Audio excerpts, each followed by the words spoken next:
Hello, my amazing friend. I hope you are doing well. Today, I'm going to tell you the story of a girl who didn't wait for permission. A girl who didn't belong to royalty. A girl who didn't wear armor. A girl who didn't study war. But still, she walked straight into a battlefield, spoke like a commander, fought like a lion, and shook an entire kingdom with nothing but her faith, courage, and voice. Her name was Joan of Arc. She was just 17 years old. No money, no power. But she believed something stronger than fear, that God had chosen her to save France. And you know what? She did it. But this story is not just about war. It's about vision, fire, betrayal, and a young girl who became immortal. This is one of the most powerful true stories in history. And by the end, you will feel goosebumps in your soul. And as you listen to her story in simple English, your listening, vocabulary, and speaking will grow stronger too. So if you love learning through real stories, subscribe now and let's begin the journey of Joan of Arc. So get ready. Chapter 1. The little girl who spoke to angels. Let's go back more than 600 years ago, to the cold countryside of France in a small village called Domremy. It was the year 1412, and in this tiny village, full of farmers and poor families, a baby girl was born. Her name was Jeanne d'Arc. In English, we say Joan of Arc. She was not born in a palace. She never saw a crown. She didn't even go to school. She couldn't read. She couldn't write. She was just a simple farm girl. Her father, Jacques d'Arc, was a farmer. Her mother, Isabelle, was a religious woman who taught Joan about God and kindness. They had cows, sheep, and chickens. They worked in the fields all day. Life was hard. But Joan, even as a child, was different. She didn't like to gossip. She didn't care about games. She spent hours just sitting alone, praying. Everyone noticed her kindness. If someone was hungry, she shared her food. If someone was cold, she gave her blanket. If someone was sick, she prayed for them. But something strange happened when Joan was around 13 years old. One day, while standing in the garden, she heard a voice, a soft, powerful voice that came from nowhere. She looked around. No one was there. The voice said, "Joan, you have been chosen by God. You will help save France." She was shocked. And then she saw a light. Inside the light, she saw a figure. She believed it was Saint Michael, the angel warrior. He said, "Have courage. God is with you." From that day, her life changed forever. The voices continued. More saints came in her visions. Saint Catherine, Saint Margaret. They all gave her the same message. Go. You must help the French prince become king. You must save your people. But wait. She was only 13. She had never left her village. She didn't know anything about war. She was just a little girl in a country full of violence. At that time, France was suffering. It was the middle of a terrible war. The 100 Years' War between France and England. The English army had taken over many parts of France. The French people were losing hope. The true Prince of France, Charles VII, was hiding. He was scared, weak, unsure. And Joan, this teenage girl from nowhere, she said, "God wants me to help Charles become king, and I must lead the army." Everyone thought she was crazy. A girl led an army? Impossible. But Joan didn't care. She had faith, not fear. She had a mission, not doubts. And she knew, I may be just a girl, but I am not alone. God is with me. At age 16, Joan made a bold decision. She left her village and went to the nearby city of Vaucouleurs. She asked to speak to the local commander, Sir Robert de Baudricourt. She said, "Please, take me to the prince. I must speak to him. God has commanded me." The commander laughed. He told her to go home. But Joan came again. And again. She never gave up.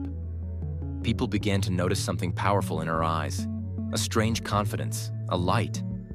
Finally, after many tries, the commander said, "Fine, go to the prince. I will send you with guards. May God help you." And so, this farm girl, who could not read, who had no armor, no money, no power, began the journey that would make her a legend. She cut her hair, dressed like a soldier, rode a horse for the first time, and traveled over 300 miles to reach the royal court. Her mission had begun. When Joan finally reached the royal city, her journey did not become easier. In fact, this is where the real test began. She entered a world she had never seen before.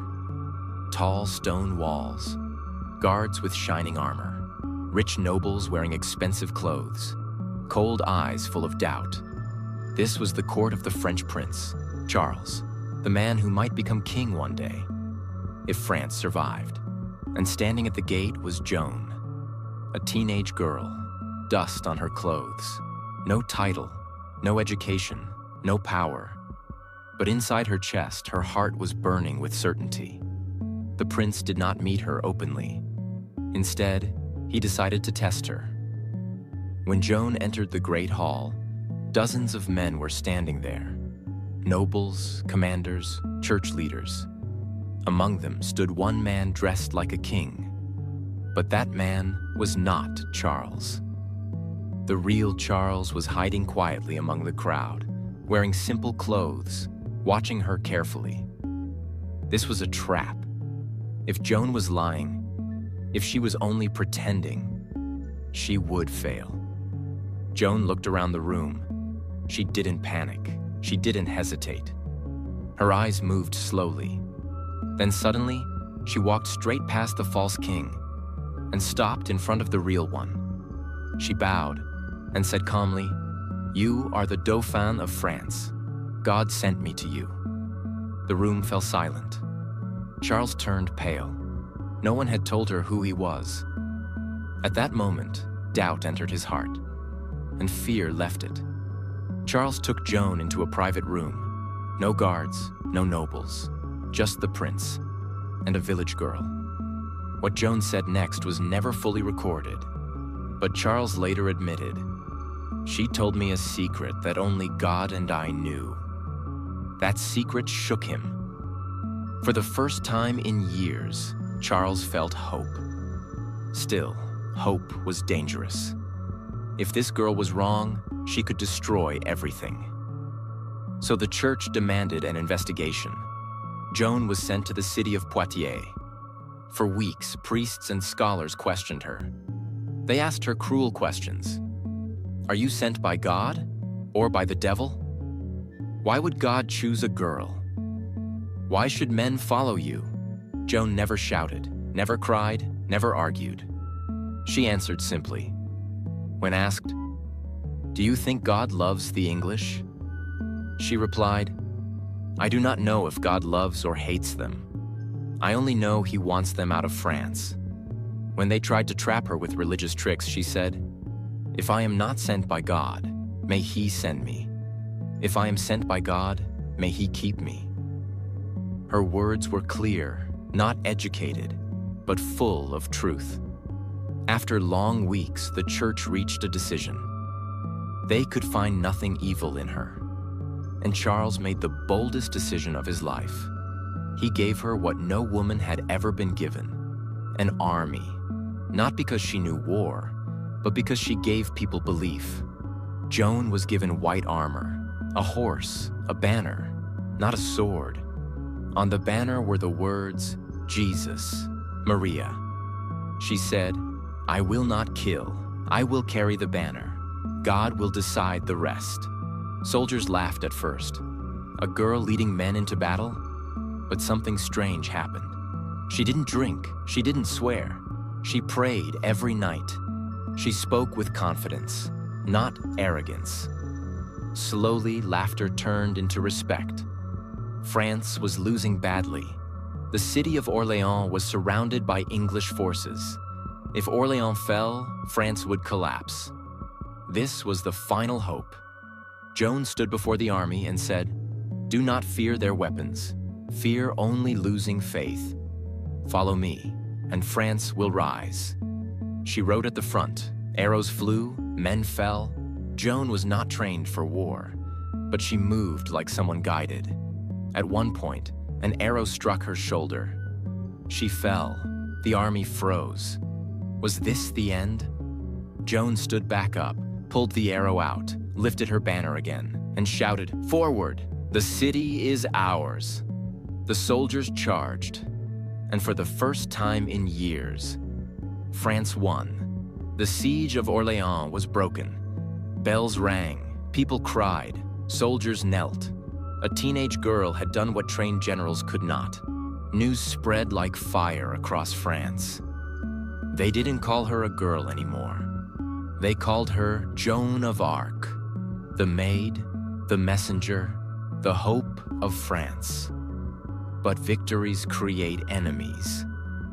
And the higher you rise, the harder the fall. Chapter 2. The crown, the doubts, and the growing shadows. After the miracle of Orléans, something had changed in the hearts of the French people. For years, they had been living in fear, losing battles, losing cities, losing hope.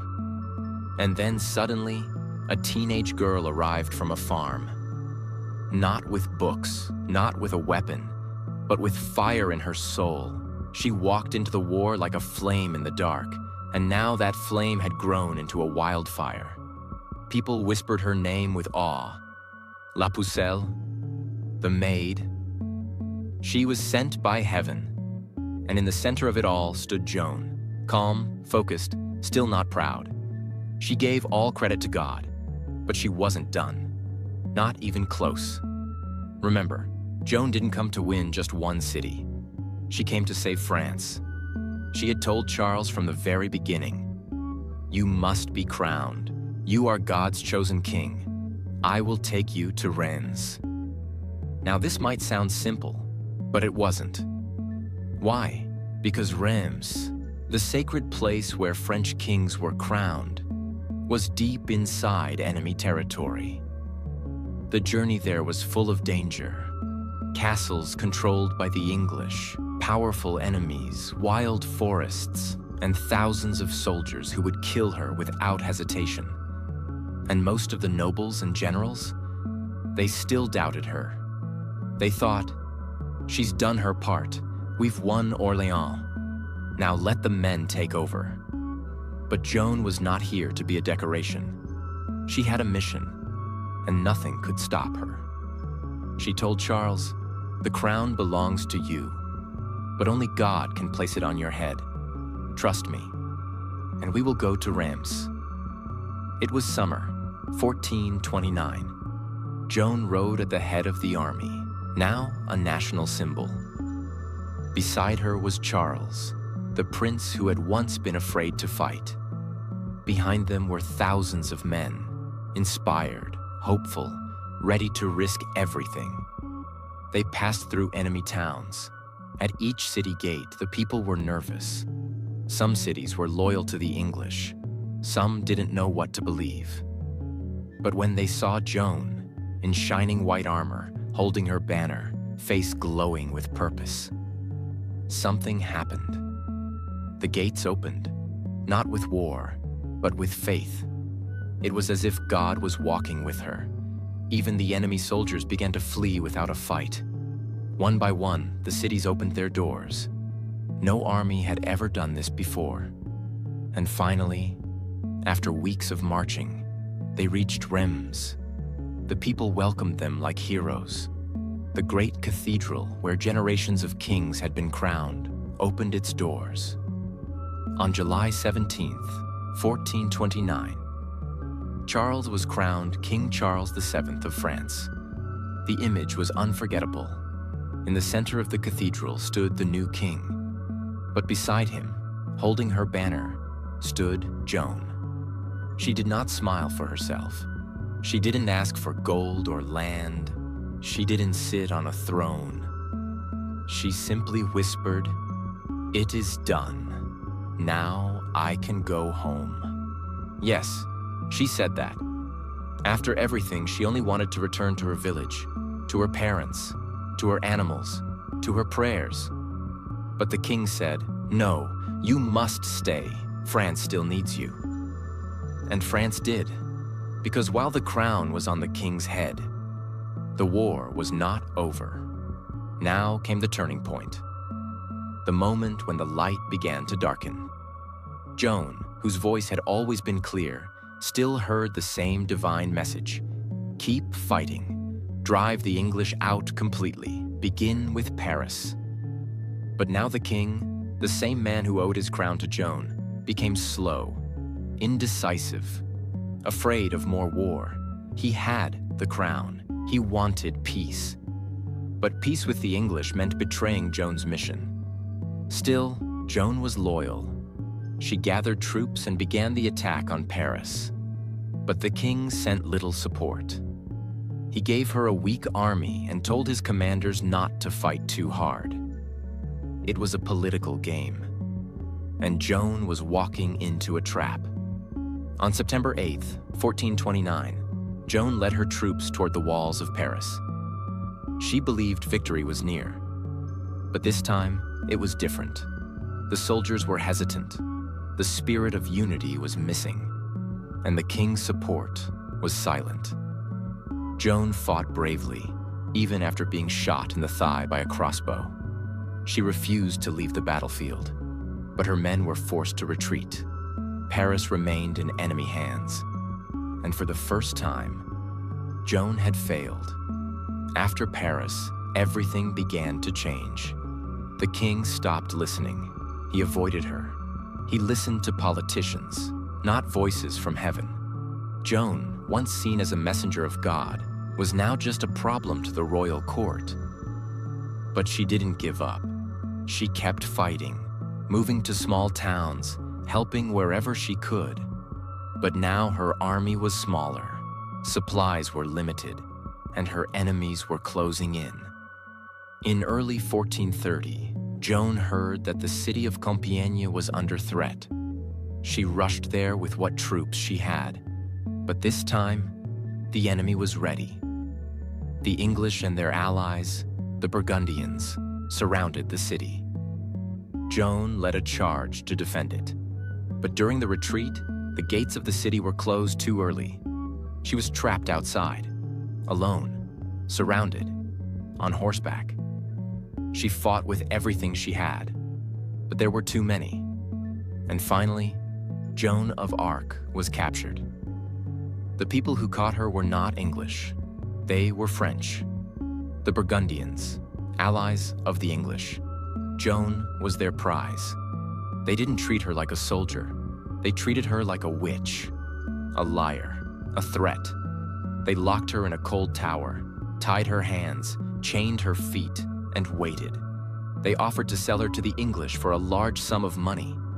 The king, the same man whose crown she had secured, did not pay to save her.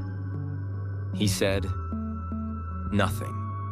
Joan was left alone. Chapter 3. The trial that tried to break her soul. Joan was now far away from the battlefield. No horses, no banner, no army, only stone walls, iron chains, and silence. She was taken to the city of Rouen, which was controlled by the English. This was not an accident. This was planned. The English knew something very important. They could not defeat Joan's story with swords, so they decided to destroy her name. If they could prove she was evil, then her victories would mean nothing. Her faith would become a lie. Her courage would be called madness. So they prepared a trial. But this was not a fair trial. This was a trap from the beginning. Joan was locked inside a dark prison tower. Her feet were chained. sometimes her hands too. English soldiers guarded her day and night. She was not treated like a prisoner of war. She was treated like a criminal. She was only 19 years old. No family, no friends, no lawyer, no support from the king she had crowned. But still, she did not cry. At night, when the guards slept, Joan prayed quietly. She asked God only one thing: let me speak the truth, no matter what happens. The trial began in early 1431. More than 70 churchmen were present. Most of them were loyal to the English. They were educated, powerful, clever. Joan was alone. They asked her questions for hours every day. Not simple questions, dangerous ones. They wanted to trick her into saying something wrong. If she said God spoke to her, they would call her a liar. If she said God did not speak, they would call her a fraud. But Joan answered with a calm strength that shocked everyone. They asked, "Do you know if you are in God's grace?" This was a trap. If she said yes, they would say she was proud and sinful. If she said no, they would say she was not sent by God. Joan paused, then answered, "If I am not, may God put me there. If I am, may God keep me there." The room fell silent. A teenage girl, outsmarting trained theologians. Again and again she did this. They asked about her voices. She spoke honestly. They asked why she wore men's clothes. She said it was for protection and because God allowed it. They asked her to submit completely to the church court. She said, "I trust God first." That sentence made them angry. The judges began to lose control. Joan was too strong, too clear, too fearless. So they changed their strategy. They threatened her. They showed her torture tools. They said, "If you don't confess, we will torture you." Joan looked at them and said, "Even if you tear me apart, I will not say anything other than what I have said." She was not shouting. She was not emotional. She was steady. That scared them more than anger ever could. Days passed. Weeks passed. Joan became tired, sick, weak. One day, they brought her a paper. They said, "Sign this, and you will live." The paper said she was lying, that her voices were false, that she was wrong. Joan could not read. She was afraid. They told her lies about what the paper said, surrounded by enemies, exhausted, alone. She signed. For a short moment, the court smiled. They had broken her. Or so they thought. After signing, Joan was sent back to prison. But something inside her changed. She realized what they had done. She realized the truth. Living without truth was worse than dying with it. When the judges returned and asked her again about her voices, she said, "What I said before was true. God did speak to me. I was afraid, but I was wrong to deny it." The court was furious. Now they had their excuse. They called her a relapsed heretic, the worst kind. That meant only one punishment: death. Joan was told she would be burned alive. She did not scream. She did not beg. She asked only one thing: "Please, give me a cross." A small wooden cross was made for her. She held it tightly. They tied her to a tall post in the marketplace. Wood was placed around her feet. Crowds gathered. Some people cried, some prayed, some watched in silence. As the fire was lit, Joan shouted one name again and again: "Jesus, Jesus, Jesus." She looked up and said, "My voices were from God. Everything I did was for Him." Smoke rose, flames grew, and the voice that once led armies fell silent. She was 19 years old.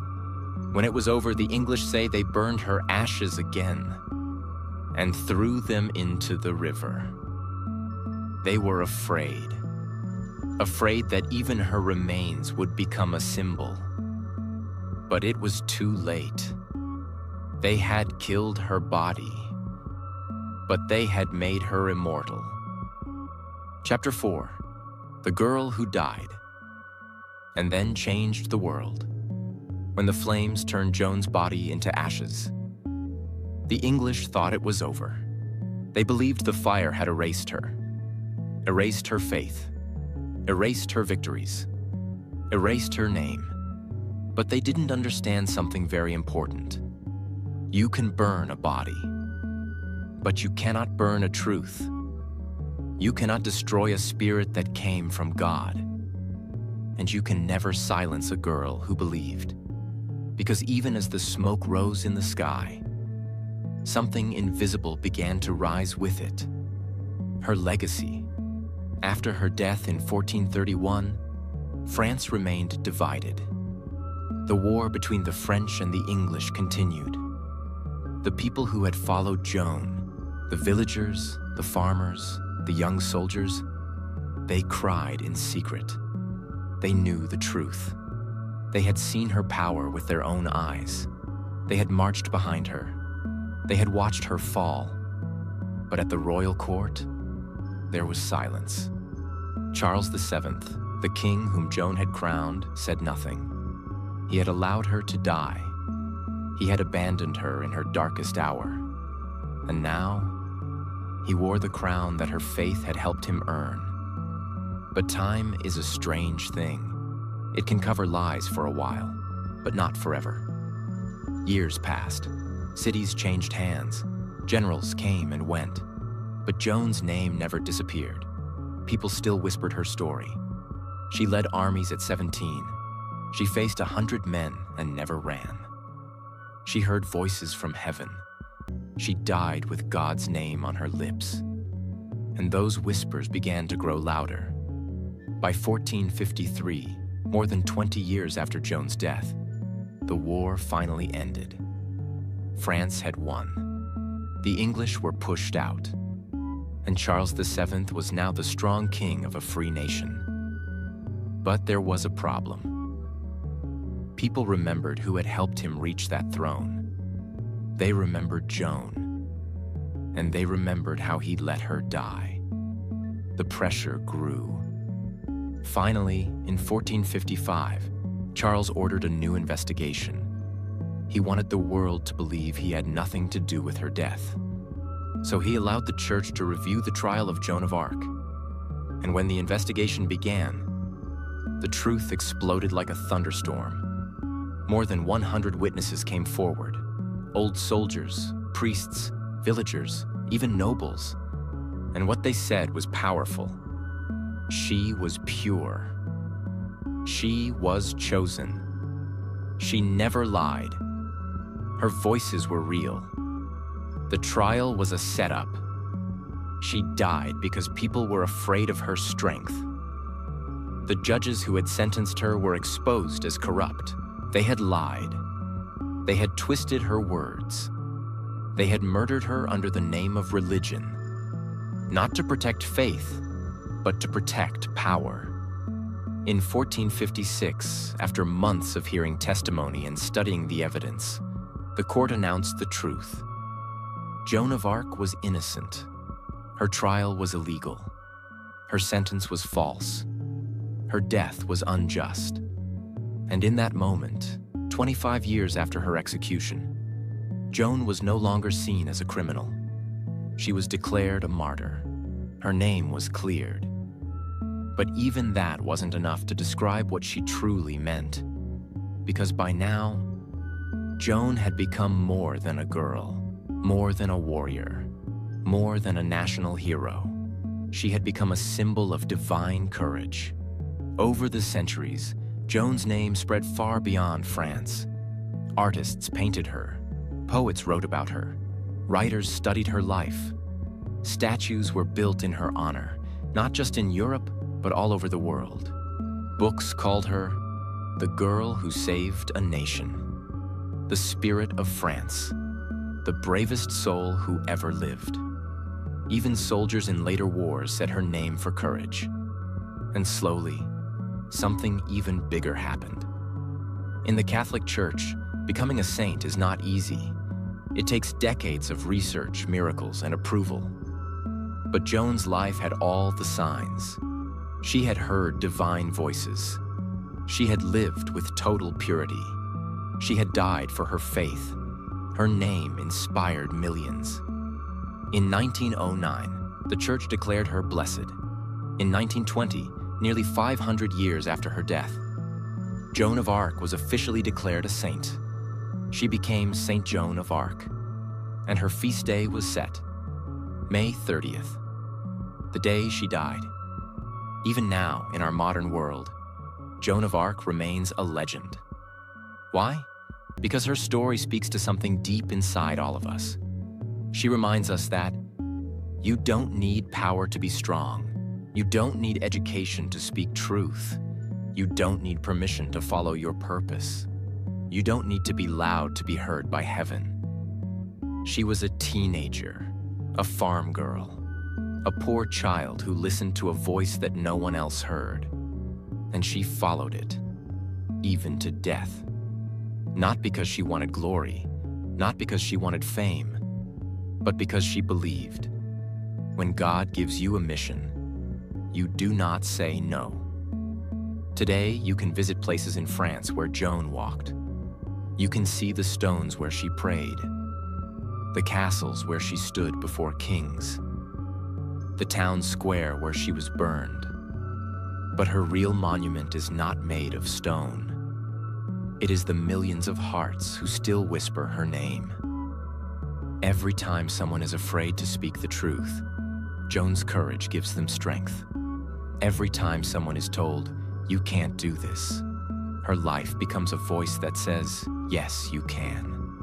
Every time someone feels small, unseen, unimportant, Joan's story reminds them, one voice, one heart, one girl that can change the world. She lived only 19 years, but her legacy is eternal.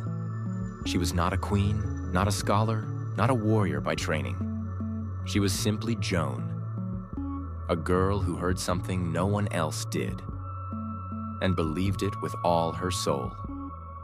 My friend, you have now heard the full, powerful, emotional, and inspiring life of Saint Joan of Arc. May her story give you the courage to fight for your own dreams, to listen to your inner voice, to follow your mission, even when the world doubts you. Because like Joan, you were not born to stay silent. You were born to make a difference. Powerful lessons from the life of Joan of Arc. 1. Believe in your inner voice, even if no one else does. Joan heard voices from God at age 13. No one else heard them. People laughed, they doubted, they mocked her. But she trusted what she knew in her heart. Lesson: you don't need the world to believe in your dreams. You just need the courage to believe in yourself. 2.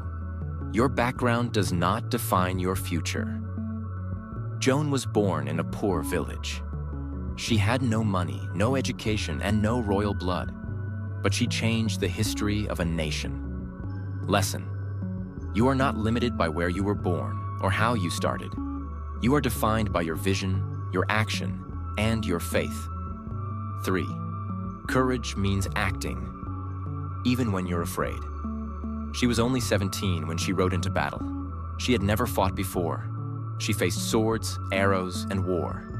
But still, she said, "I am not afraid. God is with me." Lesson: courage is not the absence of fear. It's the decision to move forward despite it. 4. Faith can be more powerful than an army. Joan didn't win with weapons. She won with belief. Her faith was so strong it moved kings, soldiers, and thousands of people. Lesson: when your purpose is pure, your belief becomes your greatest weapon. 5. Even when the world betrays you, stay loyal to your mission. The king she helped abandoned her. The court that praised her condemned her. But Joan never turned bitter. She stayed loyal to her truth. Lesson: never tie your identity to other people's approval. Your purpose is yours alone, and no one can take that away from you. 6. One life, lived honestly, can change everything. Joan died at 19, but centuries later, her name still shines like gold. She lived simply but truthfully, and that made her immortal. Lesson: you don't need to live forever. You just need to live with truth, courage, and meaning, and the world will never forget you. 7. They can burn your body, but not your spirit. Joan was burned alive, but her voice still speaks through history. Her spirit still lives in books, hearts, churches, and dreams. Lesson: your soul is stronger than fire. If you stand for truth, even in your silence, you will roar. 8. You don't need to be great to start, but you must start to become great. Joan didn't wait for permission. She didn't wait to learn more or be older or be qualified. She acted. Lesson: start with what you have. Start where you are. Start now, and let your greatness grow along the journey. 9. You were not born to stay silent. Joan didn't remain hidden in her village. She knew her voice had value. She used it. Lesson: speak up, take action. You were not created to stay invisible. You were born to make a difference. 10. Truth is stronger than time. They tried to erase her, but 500 years later, the truth returned and crowned her a saint. Lesson: the truth always wins. It may take time, but truth outlives lies, fear, and even death.